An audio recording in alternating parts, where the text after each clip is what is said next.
31 दिसंबर तक शादी करें और कैश इनाम पाएं। चीन में गिरती हुई शादियों की शरह को संभालने के लिए हुक्काम ने एक मुनफरिद और दिलकश स्कीम मुतारिफ करा दी। गैर मुल्की मीडिया के मुताबिक मशरकी शहर निंगबो ने नौजवान जोड़ों को शादी की तरफ रागिब करने के लिए खुसूसी तरगीब का ऐलान किया है। जो भी जोड़ा 28 अक्टूबर से 31 दिसंबर के दरमियान अपनी शादी रजिस्टर करेगा, उसे शादी के अखराजात में मदद के लिए कैश वाउचर्स दिए जाएंगे। ये इकदाम इसलिए भी अहम है कि गुज़िश्ता बरस चीन में शादियों की तादाद में 20% की कमी रिकॉर्ड की गई थी, जिस पर हुक्काम शदीद परेशान हैं। चीनी नौजवानों की शादी और खानदानी जिंदगी से दूरी की बड़ी वजह बच्चों की परवरिश और तालीम पर बढ़ता माली बोझ है।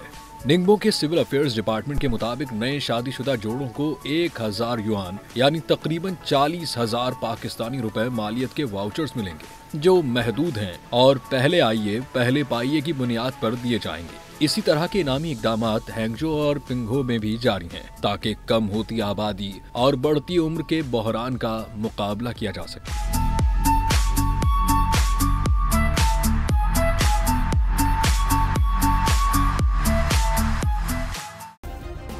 सब्सक्राइब करें और बेल दबाएं ताकि कोई खबर रह न जाए।